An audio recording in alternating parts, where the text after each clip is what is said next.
দুনিয়ার মানুষ, তুমি হিন্দুস্তান থেকে আসো না কেন, পাকিস্তান থেকে আসো না কেন, আপনার বাংলাদেশ থেকে আসো না কেন, দুনিয়ার যে কোনো কোণে থেকে আসো না কেন, আল্লাহ হযরত ডাক দিয়ে বলতেছে দুনিয়ার মানুষদেরকে, সমস্ত হাজীদেরকে ডাক দিয়ে বললেন, আল্লাহ হযরত কি বলতেছেন জানেন রে বাবা?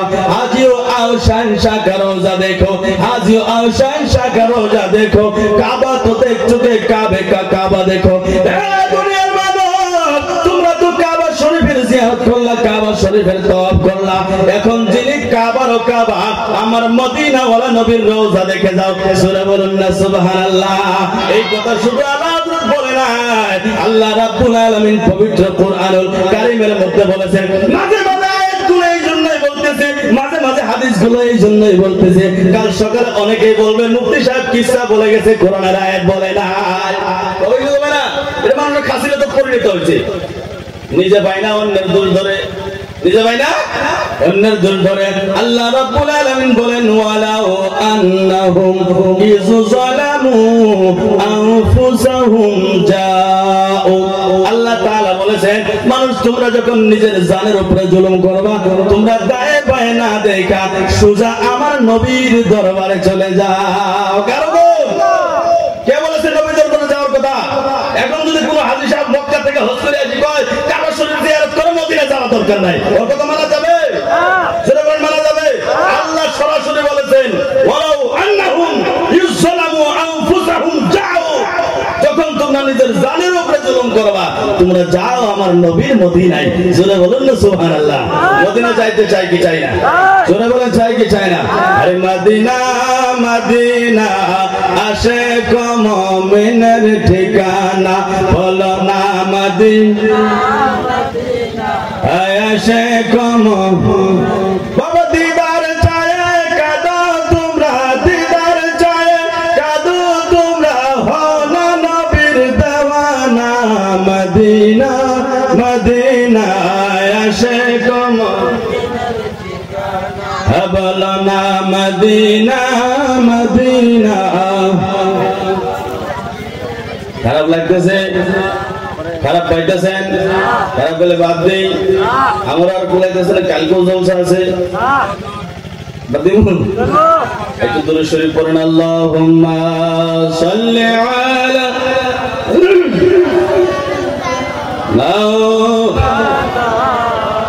মুহাম্মাদ ওয়া আলা সাইয়্যিদিনা। যেহেতু নবীর প্রেমের কথা এসে গিয়েছিল, বাবা নবীর ভালোবাসার কথা একটু বলা দরকার আছে কি আছে না? নামাজের মসলা তো ইমাম সাহেবরা মসজিদে প্রত্যেক শুক্রবারই কয়, কয় কি কয় না? আজকে কিছু আকীদার কথা শুনেন, কারণ মেন হলো আকীদা, তারপরে হলো নামাজ। ইসলামের বুনিয়াদ কয়টা বস্তুর উপরে? জোরে বলেন কয়টার উপরে? হাতিপুরি জলসা কম্পোজ কিছু না কিছু তো সেটা লাগবে, খালি ওয়াজ শুনে পারে গেলে হবো? ইসলামের বুনিয়াদ কয়টা বস্তুর উপরে? সর্বপ্রথম কি? নামাজ। সর্বপ্রথম নামাজ। এই শিক্ষা দিল কে? সর্বপ্রথম কলিমা। কলিমা লা ইলাহা, সবাই পড়ে লা ইলাহা ইল্লাল্লাহু মুহাম্মাদুর রাসূলুল্লাহ। আরে বাবা ক্ষেত চাষ করবেন তবে না বিছন ফেলাবেন? তো আপনি কলিমা পড়া ছাড়া যদি নামাজ পড়া ধরেন কামে আসবো? জোরে বলেন কামে আসবো? এখন যারা এই যে নানা ধরনের কথা বলে মানুষকে বিভ্রান্তি করে, নামাজ নামাজ নামাজ নামাজ নামাজ, কলিমার কথা নাই, কলিমার কথা নাই, আকীদার কথা নাই, খালি নামাজ নামাজ করলে হবো? আরে আকীদার কথাও বলা লাগবে। আল্লাহ আল্লাহ রাসূল সম্পর্কে যদি আকীদা ভুল থাকে, নামাজ 500 গাড়ি পড়লেও কোনো লাভ হবে, কিন্তু নামাজ পড়া লাগবে। এখন আপনি কলিমা পড়েন নাই, মনে করেন কলিমা পড়েন নাই, ইসলাম গ্রহণ করেন নাই, এখন যদি তাহাজ্জুদ সহ আরো যদি কিছু থাকে, সব যদি পড়েন কোনো লাভ আসবো? বাসরা বাড়ি দুবলে ঘাস তো আশি করেন নাই, নিজের ধানে মিশন ছিড়ে দিলেন, হইলো? খেত হইলো? যদি কলিমা না পড়ে, আকীদা না বিশ্বাস করে নামাজ পড়া, বাসরা বাড়ির মধ্যে ধান ছিড়ানি। এটা বলেন কি ছিড়ানি? বাসরা বাড়ির ধান ছিড়ানি। তো আগে ঈমান ও আকীদা ঠিক করেন, বিশ্বাস ঠিক করেন, আল্লাহ একজন, নবী আখিরি নবী। কেউ যদি বলে আল্লাহ মিথ্যা কথা বলতে পারে কিন্তু বলে না, ওকে জুতা মারা দরকার আছে কি আছে না? আছে কিনা? আল্লাহ মিথ্যা কথা বলতে পারে?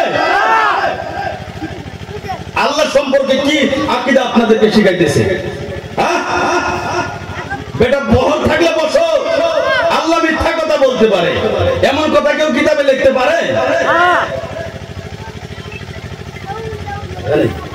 আমার ভাইয়ের বাবারা, রাগ করলেন? রাগ করা যাবে না, আকীদার কথা তো বলতে হবে। আল্লাহর সামনে যদি কেউ গুস্তাখি করে, আমাদের শরীরে এক ফোঁটা রক্ত থাকতে যদি আমরা প্রতিবাদ না করি, কেন আল্লাহর বান্দা হইলাম? কে হইতে বলছে আল্লাহর বান্দা? হ্যালো আমার ভাইয়ের বাবারা, তো কি বলতেছিলাম? নবীর মুহাব্বতের কথা। ওকে, ঘন্টা হয়েছে কি আমার? অনেক ঘন্টা।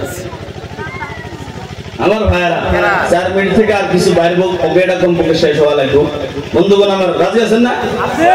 কিন্তু সভাপতির আদেশ তো মানাই লাগে। সভাপতি তো সভাপতি, আজকে যেহেতু আমরা বানাইছি, এমনি তো আমাদের ইমাম সম্মান করবেন, ইমামের সম্মান করবেন। আমরা তো বছরে একবার আসি, এই যে জলসা আইলে দেন আইছি, তারপরে আর নাই, আবার 1 বছর পরে হুজুর একটু আসবেন, আবার আসি। মানে কি, আমি তো নজর না পাই, যার জন্য আসি। নজর না পাইলে আসি না, কথা বুঝেন নাই? তো 1 বছর পরে পরে দেখা হয়। তো ইমাম সাহেব যারা আছে, বাবার জানাজা, মায়ের জানাজা, ফুফুর জানাজা, খালুর জানাজা, সব কিছু দোয়া দরুদ, তেল পড়া, নুন পড়া, চিনি পড়া, অমুক তমুক হাবি জাবি ইত্যাদি করে নিয়ে সব ইমাম সাহেব। তো ইমাম সাহেবের সম্মান করা দরকার আছে কি আছে না? আমার ভাইয়ের বাবার, আমার শেষ পর্যায়ে চলে যায়, যেহেতু আমার ওয়ার্ডার আছে, সময় শেষ হয়ে আছে। বন্ধুগণ আমার, একটা ঘটনা বলে 10-15 মিনিটের ভিতরে শেষ করে যাব। বন্ধুগণ আমার, আল্লাহর নবী রাহমাতুল লিল আলামিনকে ভালোবাসতেন একটা সাপ। আপনারা ঘটনা হয়তো বহুদিন আগে শুনেছেন, মনে হারাইছে কিছু কিছু। একটু ইয়াদ তাজা হওয়ার জন্য, স্মরণ আনার জন্য বলতে চাই। শুনতে রাজি আছেন কি আছেন না? আমার বন্ধু, সাহাবায়ে কেমন করে ভালোবাসতেন? সাহাবায়ে কেমন ভালোবাসা তো আছে, কিন্তু বনের একটা প্রাণী, একটা সাপ দেখলে মানুষ কাছে যায় না, দৌড়ায়। আরো যারা বলেন কাছে যায় না, দৌড়ায়। আমার বন্ধুগণ, এই সাপ একদিন হযরত ঈসা আলাইহিস সালামের সঙ্গে দেখা হলো। কেউ যদি বলে ঘটনাটা কোন জায়গায় আছে, আমি কিতাবের নাম বলে দিয়ে যাই। বাড়িতে না থাকলে আমাদের বাড়িতে আবু বকর মুফতি সাহেবের কাছে আছে, মাআরিজুন নবুওয়াতের ভিতরে 3য় খণ্ডের ভিতরে, অথবা 2য় খণ্ডের 12 নম্বর পৃষ্ঠার ভিতরে ওকে আর হয়েছে। বন্ধুগণ আমার, ডাক দেয়া বললেন, হুজুর আমাকে একটু মক্কায় যাওয়ার রাস্তাটা দেখায় দেন। যারা বলেন সুবহানাল্লাহ। ওই বনের সাপ ওই মক্কার রাস্তায় যাইতে চায়। আপনি খালি মাটি কিনলেন, জমি করলেন, ঘর বানাইলেন, সবকিছু করলেন, ওই মক্কা মদিনার দেখার আশা আছে কি আছে না? বাবার আমার, ঈসা আলাইহিস সালাম ডাক দিয়ে বললেন, হে সাপ, তুমি তো একটা সাপ, মক্কায় যাওয়ার রাস্তা দিয়ে কি করবা? মক্কায় কি জন্য যাইতে চাও? সাপ ডাক দিয়ে বলে, আল্লাহ নবী, আমি 600 বছর ধরে আমার দয়াল নবী রাহমাতুল লিল আলামিনের ওই নূরানি চেহারা দেখার জন্য গো, আমার দয়াল নবীর চেহারা দেখার জন্য পাগল ভেসে আমি সারা দেশের ভিতরে ঘুরতে আছি, জায়গায় জায়গায় দেখতে যাইতে আছি। কোথায় গেলে আমার দয়াল নবীর দেখা পাই? কোথায় গেলে আমার নবীকে পাইবো? আমার নবীর নূরানি চেহারা দেখা আমার মনের ভিতরে তৃপ্তি নিয়ে আসবো। জোরে বলেন সুবহানাল্লাহ। নবী পাইতাম যদি নিরলে মনের মতো দেখা লইতাম জীবনে, বলেন পাইতাম যদি নিরলে মনের মতো লইতাম জীবনে, দয়া করে দিয়ান দেখা, দয়া করে দিয়ান দেখা, একবার স্বপ্নে মনের মতো দেখা লইতাম জীবনে। বন্ধুগণ আমার, সময় যেহেতু কম সময়ের ভিতরে ঘটনাটা শেষ করতে হবে। আল্লাহর নবী হযরত ঈসা আলাইহিস সালাম ডাক দিয়া বললেন, মক্কায় কি জন্য যাইতে চাও? কি জন্য মক্কার ভিতরে যাইবা? কি জন্য তুমি মক্কায় যাইবা? এবার ঈসা আলাইহিস সালাম ডাক দিয়া বললেন, সাপ ডাক দিয়া বললেন, হুজুর আমার দয়াল নবী রাহমাতুল লিল আলামিন মক্কার জমিনে আসবে। আমি সাপ আমার দয়াল নবীর নূরানি চেহারা দেখার জন্য 600 বছর ধরে পাগল হয়ে আছি। জোরে বলেন সুবহানাল্লাহ। আল্লাহর নবী ঈসা আলাইহিস সালাম ডাক দিয়ে বললেন, হে সাপ, আমার কমপক্ষে 600 বছর পরে আমার দয়াল নবী রাহমাতুল লিল আলামিন আখির নবী মুহাম্মদুর রাসূলুল্লাহ এই জমিনের মধ্যে তাশরীফ নিয়ে আসবে। সাপ ডাক দেব নবী গো, আমি 600 বছর ধরে আমার দয়াল নবীকে দেখার জন্য পাগল হয়ে আছি।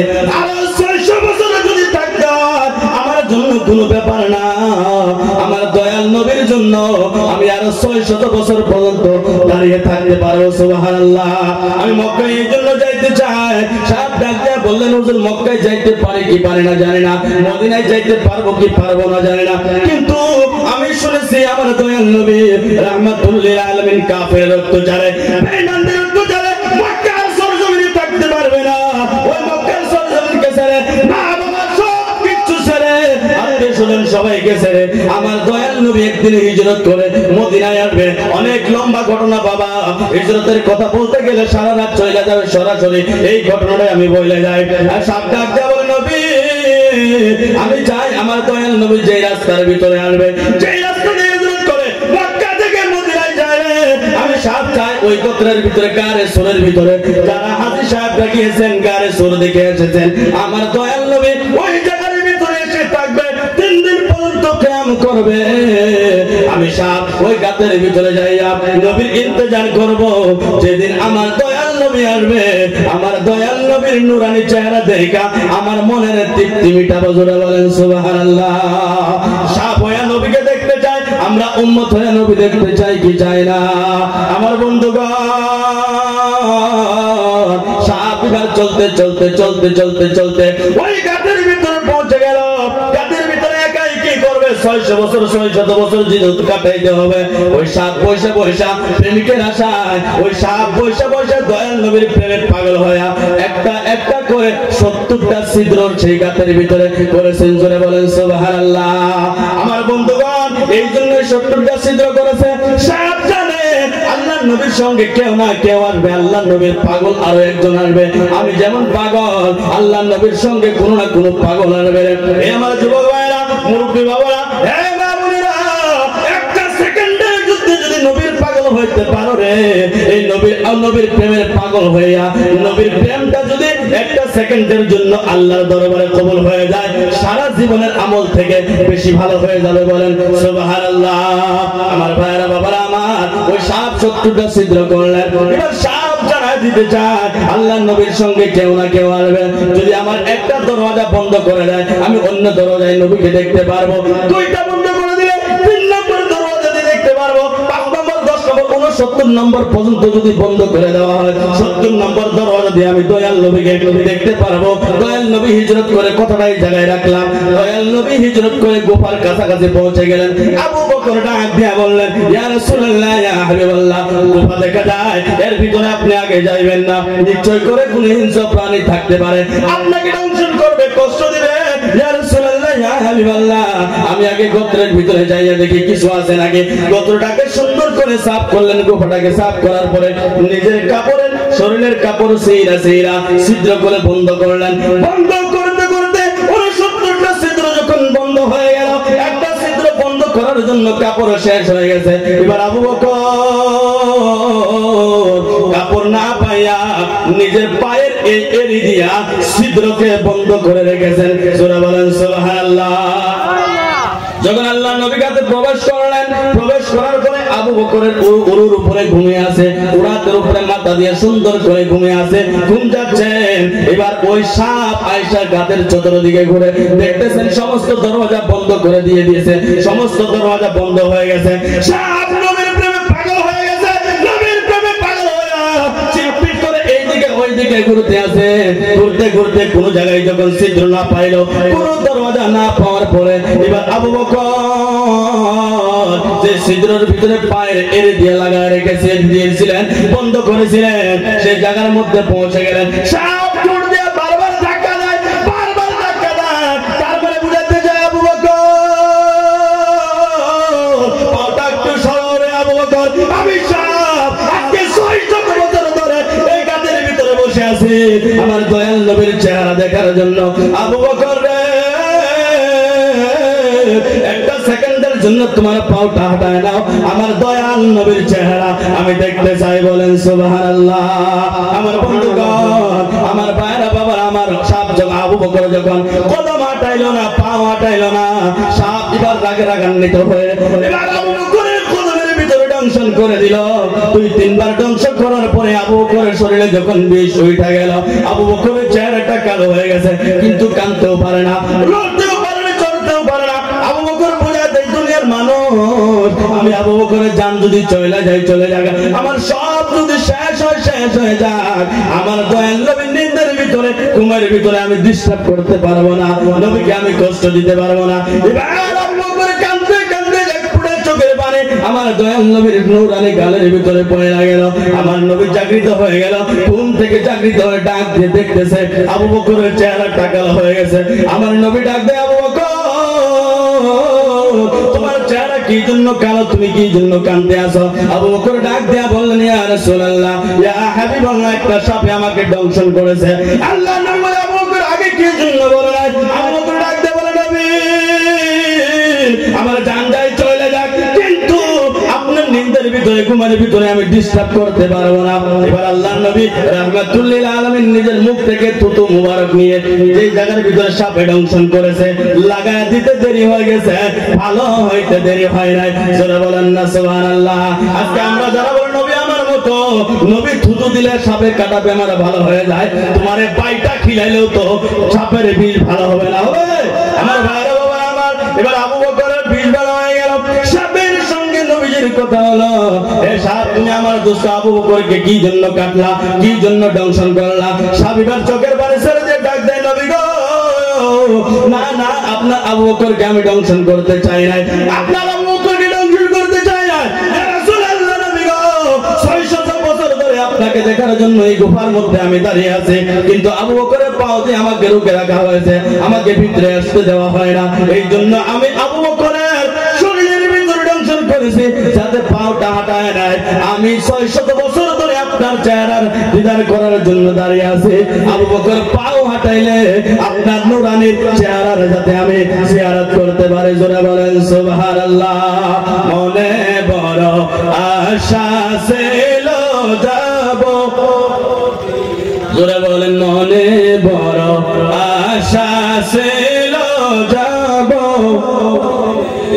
নাই বলেন মনে বড় আশা ছিল যাব মদিনায়। আসসালামু আলাইকুম ওয়া রাহমাতুল্লাহি ওয়া বারাকাতুহু।